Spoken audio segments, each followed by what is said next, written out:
For people who like paranormal activity theories, this video will be a real treat. Today, people, I'm going to talk about the possibility that Allie has been possessed since halfway through Paranormal Activity 2, and you didn't even realize it. That's right. Our favorite from Paranormal Activity 2 may not be as good as you think.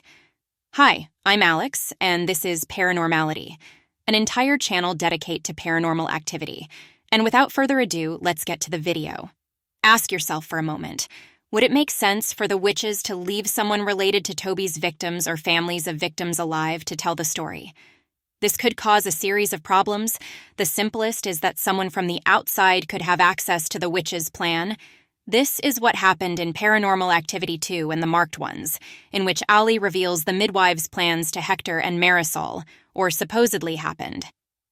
See that this mistake between the witches could be easily predicted if they just checked to see if everyone in the house was present.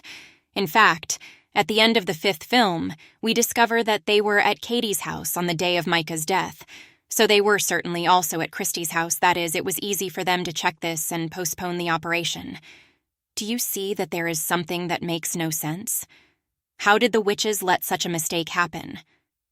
Now let's move on to the other side of the story. If Allie knew about the witches' plan and knew that Jesse was marked, why the hell didn't she help Hector and Marisol? Why didn't she say something like, "People have nothing to do with evil entities clinging to people. You have to run away and run away soon"? But no. She simply said that it was possible to get him back to normal, but he wouldn't be Jesse anymore. The right thing to do was for Allie to try to tell the two not to get involved with this, at the very least, to try to preserve their lives. Do you see that Allie's attitude is suspicious? Well, folks, that's where the theory fits perfectly. The theory that Allie is possessed.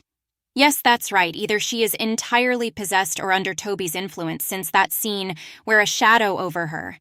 This explains why the witches left her alive, as she was already part of the coven, and why she practically took Hector and Marisol to the grave, giving them a little more hope.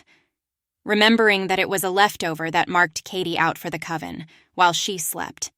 In a similar way to what happened with Sarah, in Jacob DeGloshi, Margot in Next of Kin. And it could be that Alex, in Paranormal Activity 4, was also demarcated.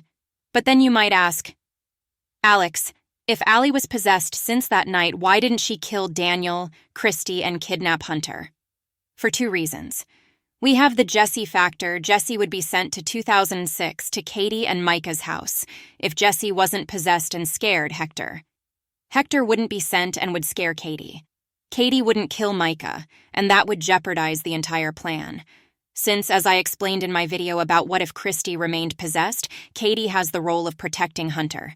That is, she should leave that house, kill Micah, and kidnap Hunter. It was her destiny, which to be fulfilled would need, a priori, Hector, Jesse, and Marisol. It may be that even the initial plan of the ritual was for Allie to do everything. But as her family performed that ritual, this plan was discarded by the witches, who had to recalculate the route. But people.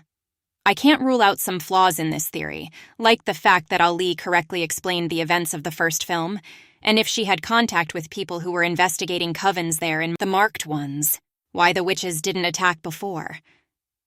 Now let's deconstruct everything I said. The starting point of this theory came from the scene in Marked by Evil, and it is from there that we can draw other theories. It could be that Allie simply tried to be euphemistic. You can see a certain regret in her speech.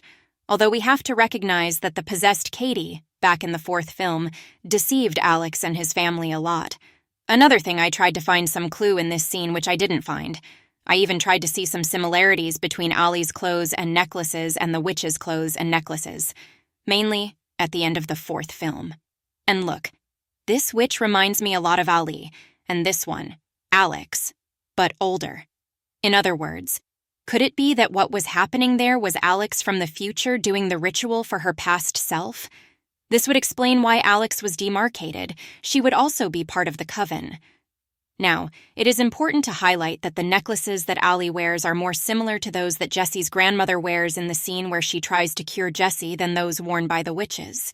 So this could be an indication that Allie is not under the control of evil. Quite the opposite. Finally, we have good news. Allie Ray is wearing a ring on her right hand, indicating that she is already engaged, probably, to her boyfriend from the second film. It wouldn't make sense for her to be part of the coven and about to get married, right? Anyway, people, what do you think? Despite having created this theory, I have my doubts, but what about you? Comment.